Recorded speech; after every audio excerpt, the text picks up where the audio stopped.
Very good evening to all of you दोस्तों, स्वागत है आप सभी का एजुकेशन कैट6 में। रुख करते हैं एक नए अपडेट की तरफ। ये अपडेट आ रही है दोस्तों हमारे केंद्र सरकार की तरफ से।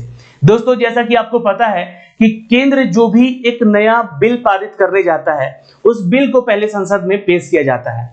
अगर यहाँ पे सबकी मुहर लग जाती है तो उस बिल को एक अमेंडमेंट की एक एक्ट की तरह, एक कानून की तरह बना दिया जाता है। केंद्र सरकार की तरफ से बुधवार को जी हां उनकी कैबिनेट ने मंजूरी दे दी है इस बिल को। ये बिल है दोस्तों एनआरए को लेकर, सीईटी एग्जाम को लेकर।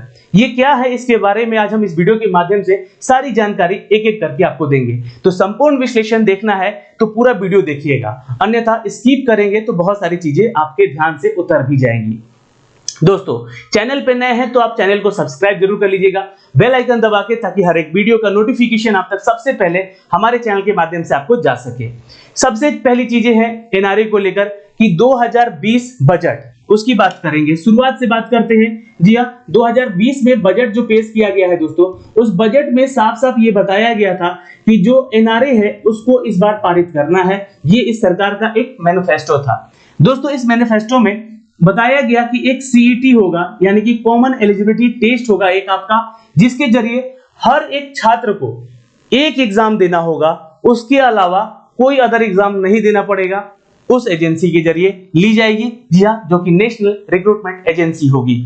अब इसके बारे में एक बहुत बड़ी बात आपको बताने जा रहे हैं कि ये जो एग्जाम होगा, ये एग्जाम होगा दोस्तों उन सभी एजेंसीज के जरिए जो कि है आईबीपीएस, एसएससी और आरआरबी।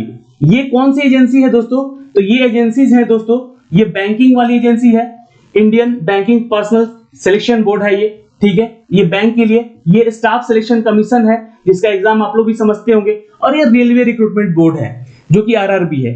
तो अभी भारत सरकार के पास ऐसी ये तीन एजेंसीज हैं जिसके जरिए आपके सारे एग्जाम कंडक्ट कराए जा सकते हैं। लेकिन भारत सरकार ने, यानी कि केंद्र सरकार ने एक और बात कही है कि टोटल एजेंसीज की अगर बात करें तो इनके पास टोटल 20 ऐसी एजेंसीज के लिस्ट हैं जिनके जरिए ये सारे एग्जाम पूरे देश भर में कंडक्ट कराए जा सकते हैं। लेकिन फिलहाल अभी ये इन तीन के जरिए ही, ये तीन एजेंसीज के जरिए ही यहाँ पे सारे एग्जाम आपके होने वाले हैं। ओके, पॉइंट अब नोट कर लीजिएगा। यहाँ पे ये जो सारी एजेंसीज आपके एग्जाम लेने जा रही हैं, ये दो तरह के एग्जाम लेंगे। जी हाँ, जो एग्जाम आपके ग्रुप बी और ग्रुप सी के लेवल के होंगे वही एग्जाम ये एजेंसीज कंडक्ट कराएंगे। जी हाँ, ग्रुप ए और ग्रुप डी का यहाँ पे बात नहीं किया गया है, लेकिन कहा गया है कि ऐसी जो स्थितियां अगर आएंगी, परिस्थितियां आएंगी, तो ये एजेंसीज को बढ़ाया जाएगा, जो कि आपके ग्रुप सी और ग्रुप डी के बारे में भी एग्जामिनेशन लेने की बातें होंगी, लेकिन उसके बारे में आगे अपडेट दिया जाएगा आपको। दोस्तों अगर हम बात करते हैं ग्रुप बी और ग्रुप सी के एग्जामिनेशंस के बारे में, तो ये सारे एग्जाम ये तीन एजेंसी जो है कराएगी। अब यहाँ पे एक चीज और बता देना चाहते हैं, इससे जुड़े हुए तथ्य जितने भी हैं वो सब बताएंगे। सीईटी जो एग्जाम होगा ये हमेशा अब आपका कंप्यूटर बेस्ड टेस्ट होगा, कंप्यूटर बेस्ड टेस्ट होगा, ये सीबीटी होगा, ये हमेशा, है ना, ये हमेशा आपका कंप्यूटर बेस्ड टेस्ट होगा।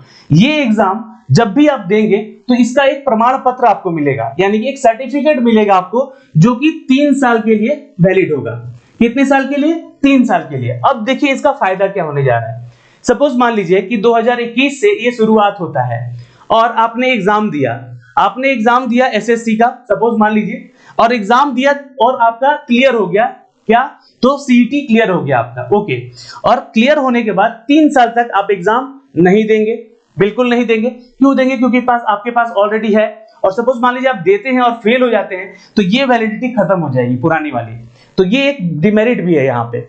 लेकिन यहाँ पे आपको 3 साल के लिए ये वैलिड रहेगा, तो आप एक ही बार एग्जाम देंगे। इसमें क्या होगा, कुछ नए स्टूडेंट आएंगे, उनके पास भी एक प्रमाण पत्र मिलने के चांसेस बढ़ जाएंगे, क्योंकि वो एग्जाम देंगे, उनका भी क्लियरेंस। क्योंकि देखिए क्या होता है एग्जाम के समय में, एक छात्र पिछले साल मान लीजिए कोई एग्जाम दिया एसएससी का, उसका क्लियर रहा है और मेंस अभी तक हुआ नहीं है, वो फिर से एग्जाम निकल जाता है, उसका भी प्री देने लगता है, तो उसमें क्या होता है कि वो लड़का 2 बार एग्जाम निकाल के बैठ जाता है, बाकी और 2 मौके नहीं मिल पाते। तो उसमें यहाँ पे फायदा किसका हो जाएगा? जो नए छात्र एग्जाम देंगे। तो ये एक फायदा है यहाँ पे इस सीबीटी का। जो भी कॉमन बेस्ड आपका टेस्ट देगा, यानी कि सीईटी देगा, कॉमन एलिजिबिलिटी टेस्ट देगा, वो कंप्यूटर बेस्ड टेस्ट देगा यहाँ पे, तो उसका एक फायदा क्या है कि नए छात्रों को मौका मिलेगा। और ये 3 साल के वैलिड है, लेकिन यहां पे ये ऐसा नहीं है कि आप एक ही बार देंगे, ये नहीं, 3 साल खत्म होगा फिर से आप इसका एग्जाम दे सकते हैं। जी हाँ, सीईटी करके जो एग्जाम होगा ये हर साल होगा और ये आप फिर से दे पाएंगे, फिर वो 3 साल के लिए वैलिड हो जाएगा अगर आप पास करते हैं तो। सपोज आप फेल कर जाते हैं तो आपको हर साल देने का मौका मिलेगा, इसका कोई लिमिटेशन नहीं रखा गया है। यहां पे सबसे अच्छी बात इसकी यही है इसमें, जो कि आप हर साल दे सकते हैं अगर आप फेल भी होते हैं तो, इसके कोई लिमिटेशन नहीं है।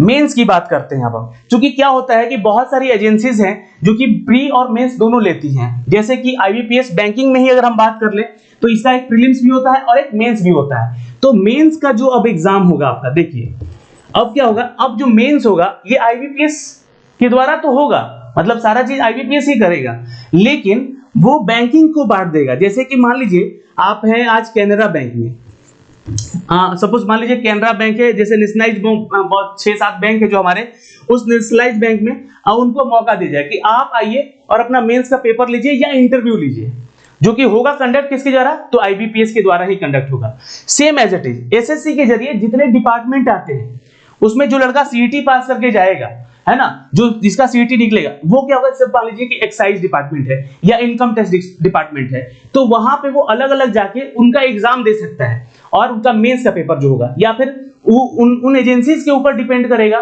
कि वो एग्जाम मेंस का लेंगे या सीधे इंटरव्यू लेंगे जो सीईटी देकर आए हैं। तो अब वो सारी चीजें बदलेंगी आने वाले समय में। चलिए, ये सारी चीजें आपको क्लियर हो गई हैं। अब मैं आपसे पूछना चाहूंगा कि आप इसका सपोर्ट करेंगे या विरोध, क्योंकि इसमें तो छात्रों का सिर्फ और सिर्फ लाभ मिल रहा है। अगर आपको यहाँ पे सपोर्ट करना है तो कमेंट बॉक्स में कमेंट कीजिए और बताइए, और डिमेरिट क्या है इसके ये भी बताएंगे आप लोग, अगर आपको ऐसा लगता है इसमें डिमेरिट तो। दोस्तों, यहाँ पे जो हमारे केंद्रीय सचिव हैं सी चंद्रमौली और जितेंद्र कुमार सिंह, जो कि यहाँ पे केंद्रीय मंत्री हैं, उन्होंने इसको आने वाले भविष्य के छात्रों के लिए एक बहुत ही अच्छा फैसला माना है केंद्र सरकार का। और अगर ये बिल पारित हो जाता है तो इसको, जी हाँ, 1 जनवरी 2021 से लागू किया जाएगा। अब सवाल बनता है कि हमारा एग्जाम जो पिछले साल का सब रुका हुआ है, जिन एजेंसीज के जरिए ये सारे एग्जाम होने हैं, उस एग्जाम का क्या सर, जैसे कि रेलवे का वैकेंसी एनटीपीसी में जो या फिर आरआरबी में जो निकाले गए हैं, उन सभी एग्जाम का क्या वो एग्जाम भी सीईटी लेगी? तो बिल्कुल नहीं। जो एग्जाम बकाए हैं, यानी कि जो एग्जाम बचे हुए हैं, उन सभी एग्जाम को यही सारी संस्था लेकर अब खत्म करेगी। आगे कोई भी आपका एग्जाम ये सारी एजेंसीज नहीं लेगी, लेकिन अभी जो पुरानी वैकेंसीज हैं उसको खत्म करना है, उनका टारगेट रखा गया है। तो ये अब खत्म होगा, उसके बाद जो नई वैकेंसीज आएंगी वो आपका सीईटी एग्जाम। तो ये केंद्र सरकार के द्वारा पारित किया गया है, केंद्र सरकार के कैबिनेट में। अब इसका एक बिल बनेगा, अमेंडमेंट होगा, जी हाँ, एक एक्ट बनेगा, ये अब इसको लागू किया जाएगा एज ए कानून। तो ये सारी बातें यहाँ पे मैंने आपको शेयर की हैं। फिलहाल यहाँ पे अगर आप लोग छात्र देख पा रहे होंगे तो एक चीज फाइनली मैं और बता देना चाहता हूं कि जो 3 साल का वैलिडेशन होगा यहाँ पे, वो तो होगा ही, लेकिन जो एजेंसीज हैं वो केंद्र सरकार के द्वारा मंजूरी मिलने के बाद यहाँ पे नौकरियों का फायदा उठाने में बहुत ही ज्यादा आपको बेनिफिशियल होने जा रहा है। तो मेरे ख्याल से तो ये लाभदायक है। आपके ख्याल में क्या है, ये कमेंट बॉक्स में कमेंट करें। इनसे जुड़ी हुई जितने भी अगर एग्जाम में क्वेश्चन पूछे जाते हैं वो मैं आपको बताऊंगा। वैसे तो सारा चीज क्लियर हो चुका है, यहाँ पे कोई चीजें नहीं है जो कि मैं आपको नहीं बता पाया हूं, लेकिन फिर भी आपको अगर ऐसा लगता है कि कोई सवाल है यहाँ पे, आप कमेंट कीजिए, पूछिए, इसके बारे में सारा डिटेल भी आपको बताया जाएगा। वीडियो आपको कैसा लगा ये हमें कमेंट बॉक्स में कमेंट करके जरूर बताएंगे। धन्यवाद, मिलते हैं अगली वीडियो में, तब तक के लिए बाय बाय, टेक केयर, ध्यान रखिएगा अपना और अपने परिवार का।